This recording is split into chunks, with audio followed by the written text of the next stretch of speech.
giving them the tools to really become independent and not trying to like do it for them or fix it for them, right? And having them experience that. Because when you give your child a level of independence and responsibility, this self-confidence that can grow from being independent is invaluable. That learning repetition and that learning opportunity to grow and get better really is something that develops their self-esteem, their self-respect, right? Their pride in everything that they have, and just their overall feeling of like, oh my gosh, I can do this by myself, right? And then this desire to motivate themselves to do other things on their own will only grow.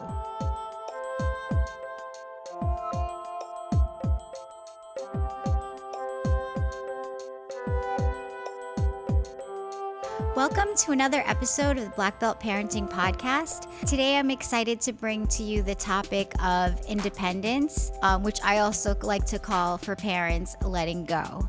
So parenting really begins with total dependence, right? Like we talked about this earlier, of having this creature with you and who's wholly dependent on you for everything, for survival.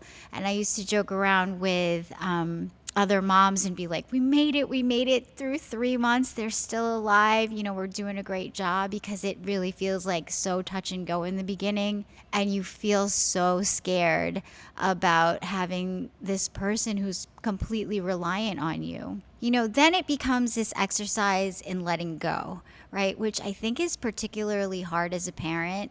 And as I go through each and every year, I realize how much letting go you have to do, gradually, and how it becomes more expansive and how it really affects you like emotionally. So I understand this topic is really difficult for people because, we're attached to our kids and we love them so much and we want to be with them all the time. And this feeling of like helping them is really something that as a parent you'll never ever let go of, right? And you hope that they'll always come back to you if they need anything.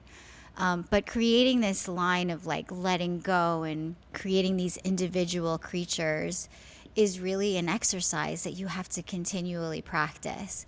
So I really like this topic, and when I was preparing for this episode, I had to really sit down and think about how we implement this in martial arts and how we can compare and contrast it to parenting. But I kept always going back to just my own parenting and, how difficult it is. But I hope this episode is great in the way that it opens up a conversation for people to, put letting go into practice on a daily basis, right? So, there's that saying where, you can do the activity for your kid, like you can catch the fish for your kids, right? Or you can teach them how to fish, right? And I like to always go back to that because I think it's really important that we are their role models and their teachers in becoming really independent and self-sufficient creatures, right? The sooner we start working on this, like the easier the child will have it when they're off on their own. From the moment that they're able to kind of do anything on their own, it's really helpful for us to stop and take a moment to take the time to teach. Parents are children's first teachers, right? And once you take that on, and you put it into practice, right, then your child will be able to take on a whole ton and a whole slew and hopefully become and surpass their teacher, which I always hope my students do, and become a better person than you could ever be, right? Because hopefully with each generation we evolve and we get better. So going back to like my experience as a martial artist, I thought about how we create independence on the training floor. And so, what it always came back to for me was when I look at the different phases of training here at the school. So we have 3 separate phases of training in martial arts here at our school. It really is dependent on, the student's level of proficiency and their ability to understand the techniques and implement them, right? So in the first phase of training, of course, right, the students are fully dependent on the instructor, right? So in this phase of training, they're really coming in as a blank slate, hopefully, right? As much as they can, like depending on where they are in their martial arts training, but for the most part, when people come into the school, right, they're a blank slate. And here, they're really dependent on the instructor to show them from the most basic skills of how to do an exercise, how to even walk onto the training floor, right? How to behave in the classroom. And when it comes to learning, like they have to be shown things in great detail, and it has to be broken down in steps so that they can learn it properly, right? When we're holding pads for them, right, we're not expecting them to hold pads right away. We have to actually teach them how to hold pads for their partners. There has to be set clear expectations. So, they may not know what the expectation is, so we have to create the standard for them. And we always have to demonstrate things consistently. So, there are some students, right, maybe you could show it one time, but then you always have to keep repeating it and demonstrating it so that they get the little details and implement those details as they go, right? But in the beginning stages, we're just looking for this really big overall, like gross understanding of what we're trying to accomplish. I really love the first phase of training because it's like when your child is learning how to walk, like they're learning like the essence of like everything, the basics. And it's an essential part. It's an essential time because it's really the teaching phase. And this is where you take the time slowly to have them really internalize everything and kind of take it in as their own, right? And it requires continuous repetition and consistency. So if you don't have that, right, the basic foundation of their skills is going to be lacking if they're not coming to class consistently, and if you're not showing them, how to fix basic little things like your stance or footwork, right? Or how to hold your hands. Those are things people like, they want to rush through those things, but those are the basic foundations from which all technique is born. So in phase one, you're very dependent on your instructor. This is where you're really paying attention to everything, and hopefully the students take this part of their training very seriously. A lot of people, like I said, want to rush through it, and I often think this is where you really need to take the time and like slow down. And then also, it doesn't hurt sometimes when you're even in the higher levels to go back to phase one, because maybe sometimes you need to fix a little bit of some of your basics, right? So in the phase one of your training, you're really dependent on your instructor. You're really dependent on sort of the basic skills. And here is where you're learning, really like internalizing it, trying to get sort of master like little things. Then you move to phase two, right? Here you're feeling a little bit more confidence, right? You're coming into more of an independent state where the instructors don't have to really lay out every single detail for you, because you kind of have a little bit more of the language that's required, right? You've been here enough where when an instructor tells you a technique, you know what they mean, right? It is like learning another language. So you're like, oh, I know that. And you can demonstrate whatever they're asking you to do. At the same time, you're doing more partner drills where you're responsible for your partner and you're holding for them. You're doing light partner drills where you're going with each other. It's not really sparring, right? And you're given more freedom with your techniques. So instead of like, let's just say, for example, the instructor is counting out repetitions where, one partner's holding a pad and the other person's performing the technique, and the instructor goes like 1 and you do the technique.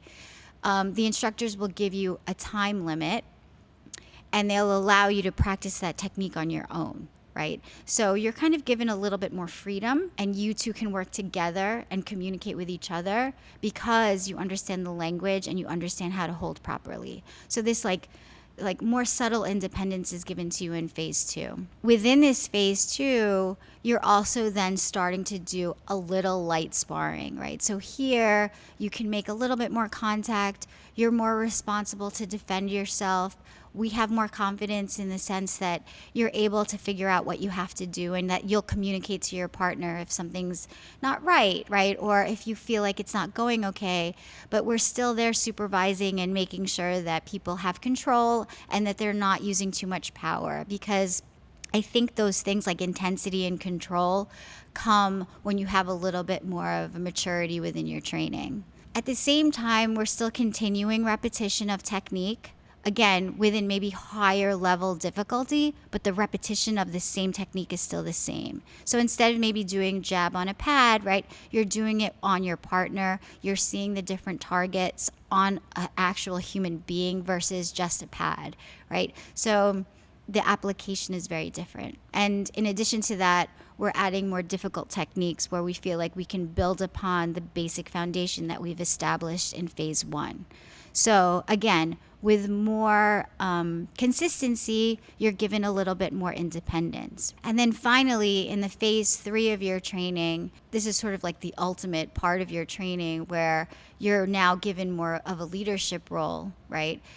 Within our kids program, this is where we expect the kids to now assist in their lower level classes, lead stretches. You know, they're so well versed now in the language of the protocol in the beginning of class that we're allowing them to kind of help out in the lower phases of training as well as in the younger peer classes.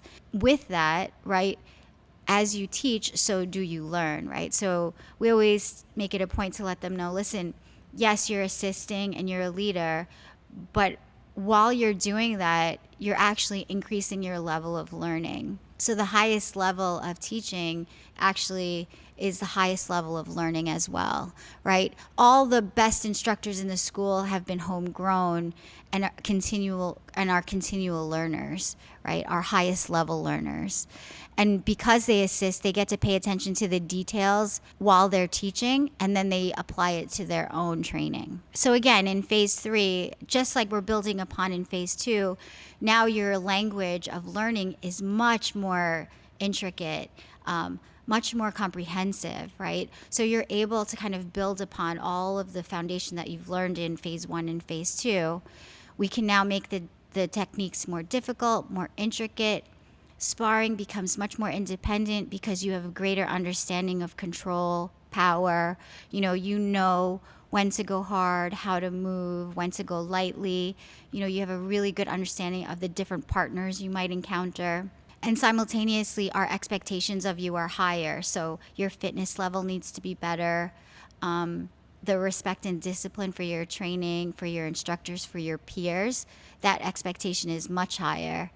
And then we also have expectations of your fitness goals, right? So within our phase 3 level of training for our higher level kids, these kids are expected to do close to 100 of each exercise because for black belt, they need to do that, right? So the intensity of their push-ups, of their sit-ups, like it grows, right? And our expectation is that you're not just doing that when you come to do martial arts, you're doing that outside of class. So you're actually supplementing your martial arts training because the level of expectation is higher. And then, of course, there's this higher level in the application of your techniques, right? So your ability to land a punch or a kick, or your ability to actually apply it and do it properly and do it with good timing is expected, right? You may not notice it, but it does definitely increase in phase 3. And then finally, there's more of an individual self-expression of techniques, right? So now you've kind of been able to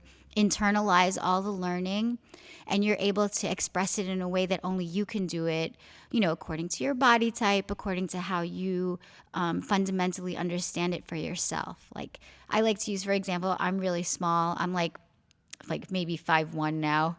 I think I shrunk. But, like me going versus a 6 foot tall person is going to be really different versus me versus like someone who's about my size, right? So my expression of my technique, like what I like to use for myself, is going to be very different than what somebody else my size might do or somebody who's bigger than me might do. But because of the long-standing training that I've done, right, I kind of seen over time what's been working for me and what I really like to use, what I favor. So that self-expression really comes in the phase 3 level of training, and your independence when it comes to your training. Your instructors are less paying attention to you in the sense of like, we kind of trust you a little bit more in the sense that we know that you understand those things, right? And so while we still do monitor and challenge you, right, there's a little bit less of guarding and helicoptering over you. And it's really important to understand that I think I've said it through each phase, but as students move from rank to rank, we're not just looking at like the physical expression of their growth, but we're looking at the mental and emotional growth as well, right? So the student's ability to kind of self-correct, have self-awareness, self-evaluate, right, and self-motivate become indicators of their ability to move up in rank. Some students will always be like, I've been here a long time. I can throw a jab, and we do this all the time. Kids are always saying that. We do this. I've seen this so many times, right? But we're not just looking at the technique, right? We're looking at your ability to do all those things I just talked about, right? Are you being self-motivated, right? Are you just looking for outside praise, right? Are you self-correcting? Are you being humble? Are you being a learner? Are you helping out your peers? Are you helping the group get better? All of those things play a role in having the kids advance level and actually have them be more independent in their training. If you're not able to kind of self-motivate, we can't really move you up because we can't always be there to make you do better. You should have to want to do that by yourself, right? That's part of being independent. Those are sort of the things that came to mind when I was thinking about letting go as a coach and also creating independence in our own students, right? And I think it's a really important quality in martial arts, right? Because it's good to have coaches. I think it's very important to have coaches. I think they're there to support you and be the people that will cheerlead you through things, right? But independent of them, you can't wholly rely on them completely for your growth. Like, it has to be a two-way street. So that independence is very important in your own personal growth. So when I thought about it, like applying it to the home life, it was really like the same kind of thing, right? It's very transferable to the home in that, we start at the level when the kids are really young, when we have them as babies and they're wholly dependent on you for everything, for their feeding, for their sleeping, for just survival, right? And you being there is really important. And that's sort of like phase 1. I think sometimes the letting go period for people becomes a little bit blurry, because like with martial arts, it's like very clear, right? There's phase 1, phase 2, phase 3, and this is where we do this, this, and this. When you have kids, it's dependent on the child, right? And this is where it's really important to get to know your kids. And when they're capable of doing something on their own, becomes dependent on where they are in their learning process, their personality, their temperament, their readiness, right? And their willingness, right?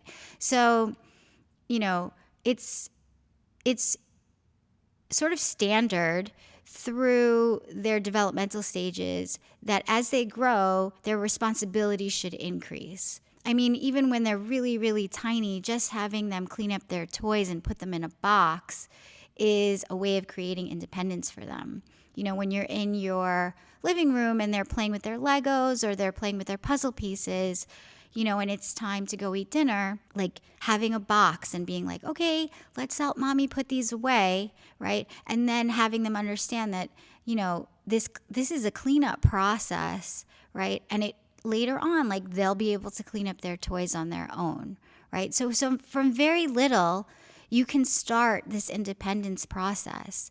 I think where parents and where I've gone wrong in the past is our lives are so busy that it's so much easier to do things for your kids than to take the time to teach them to do it and wait for them to really get it. The hardest part of teaching sometimes is not, it's like, just gonna grab the pad, I'm gonna hold it for you, because it's faster and it's easier and it's more convenient and it saves time, like all those things.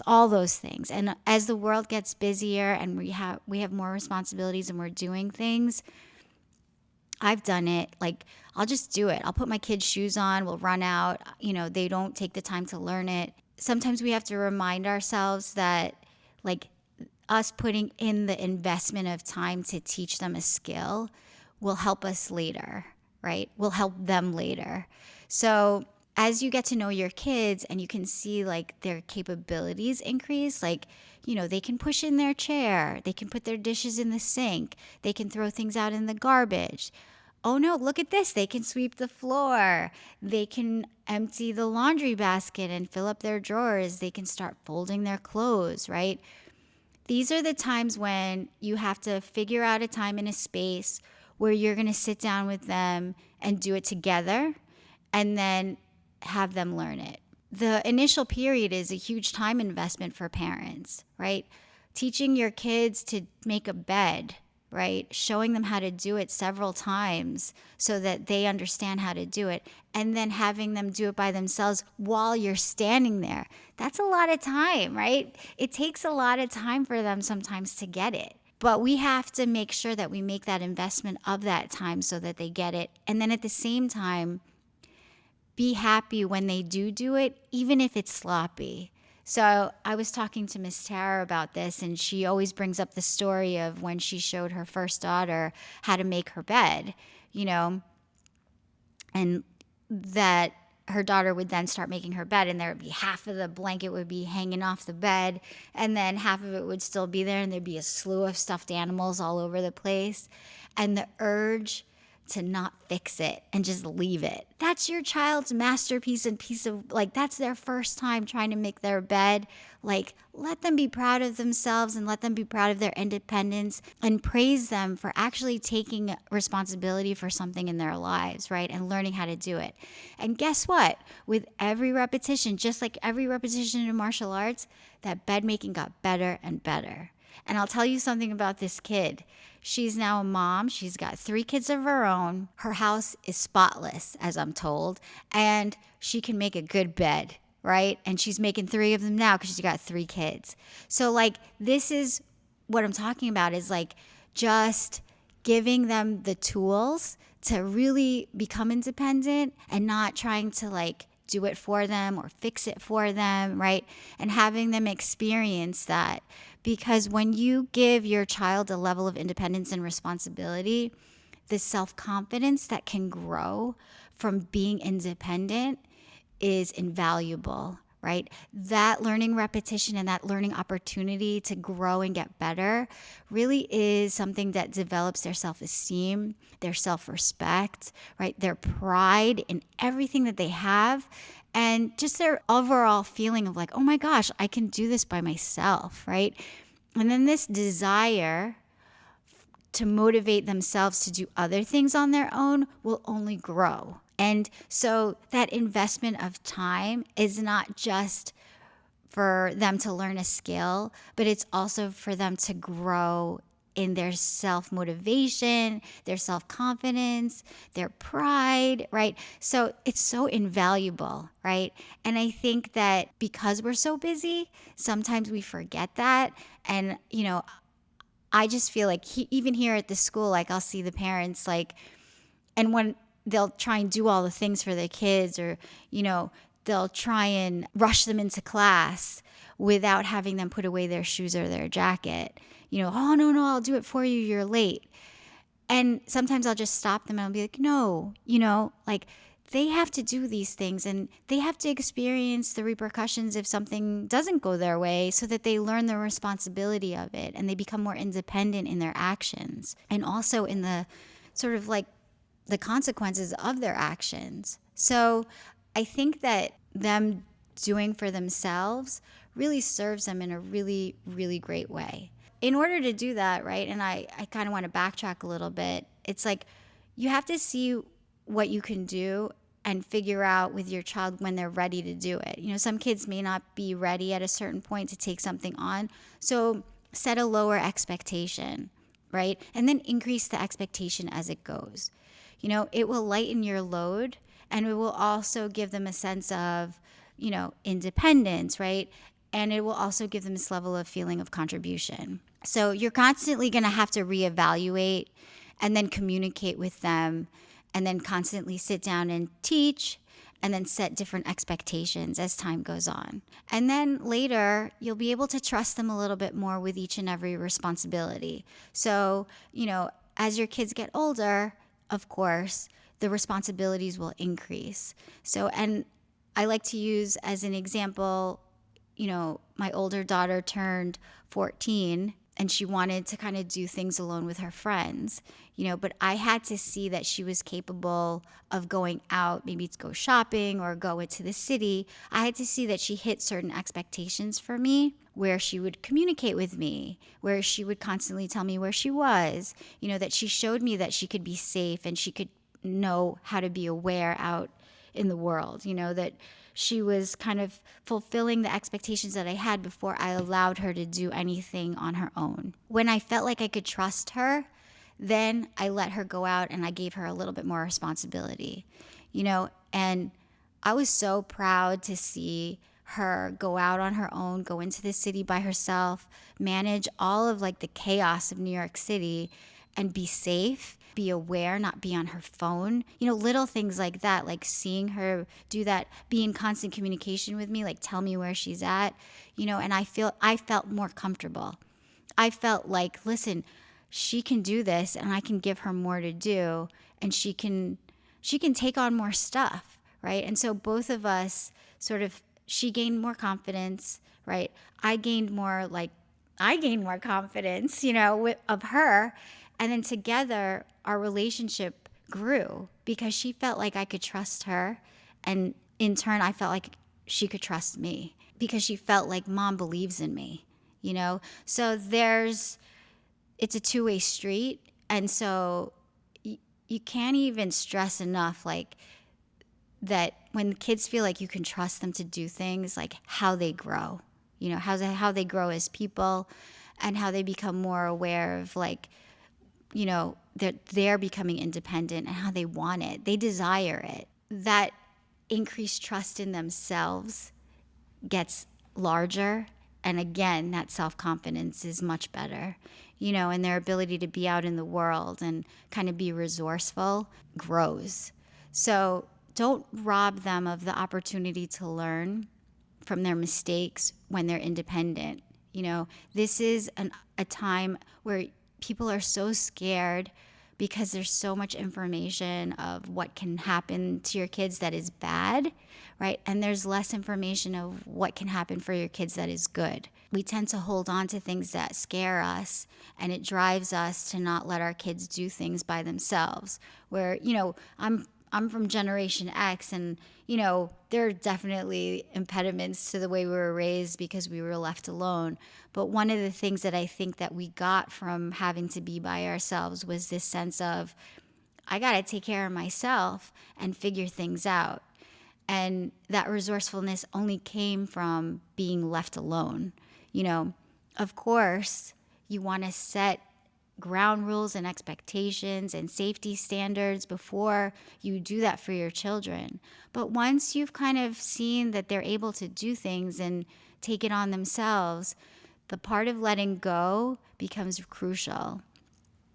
And letting go requires trust, right? So trust in your children, trust in yourself as a parent and in what you've given them as tools, and allow them to kind of take on the world, because only then can they grow. So I hope that this episode was really great for you and kind of like triggered you in thinking about how you can help your kids become more independent, right?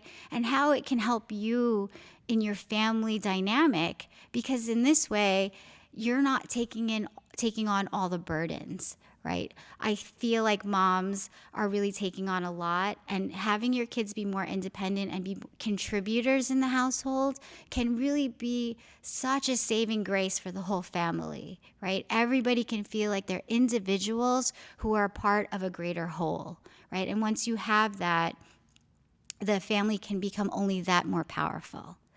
So let's see what you guys have to say about how you're going to make your kids more independent. In the comments below, please let me know what you're doing, how old your kids are, and what responsibilities they have in your house, and how they're independent and how proud you are of them. For more information on this podcast, please log on to blackbeltparentingpodcast.com. And don't forget to subscribe to wherever you're watching or listening to this show on. Remember, stay resilient, stay compassionate, and always strive to be the best version of yourself. And keep nurturing those black belt parenting skills. The Black Belt Parenting Podcast is produced and recorded by Press Record Studios.